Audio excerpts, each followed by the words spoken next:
One of the biggest priorities of state and local lawmakers in recent months has been on a new stadium deal for the Buffalo Bills. Now, studies have found that it would be more cost-effective to build a new one rather than paying for renovations of Highmark Stadium. But the question is, how much taxpayer money could be used to pay for a brand new facility? As Mark Shear with our nonprofit partners at Investigative Post reports, it could add up to a record amount of money. Taxpayers kicked in $214 million toward the construction of a new football stadium for the Atlanta Falcons that opened 4 years ago. The public invested $498 million to build a new home for the Minnesota Vikings. Hotel taxes totaling $750 million were pledged to build a stadium to lure the Raiders from Oakland to Las Vegas. 5 NFL stadiums have been built in the past decade. None have involved the $1 billion in subsidy that the Buffalo Bills are seeking for a new stadium in Orchard Park. Only the Las Vegas deal comes even close. This would be the largest stadium subsidy in American history. There has not been one that's that big. Should taxpayers be expected to pick up that kind of a tab? And where would local and state governments come up with that kind of cash?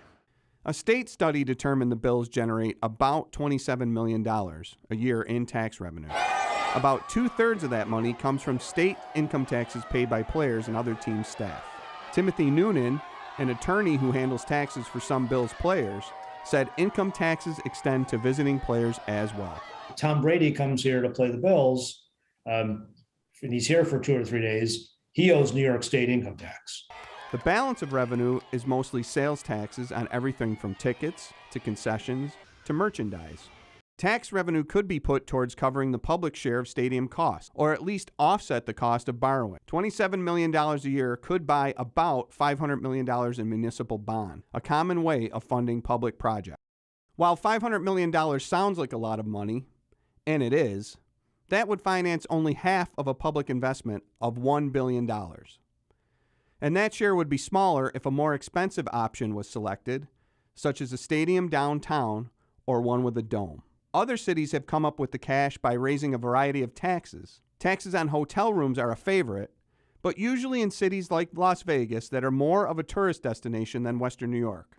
Minneapolis got into the gambling business to come up with a big portion of its share. Public officials negotiating with the Bills, including County Executive Mark Poloncarz or representatives of Governor Kathy Hochul, aren't saying what kind of tax increases they have in mind or what the split might be between state and local governments. We know, based on the Pagula Zone estimates, that a new stadium is going to cost approximately $1.4 billion. But we don't know how much money they're looking at from taxpayers. We don't know how much money New York State is looking to put in.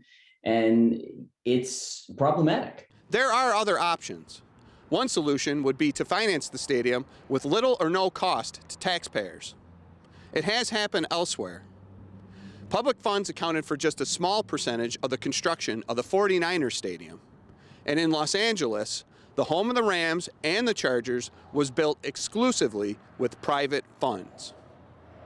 For Channel 2 News, I'm Mark Shear with Investigative Post.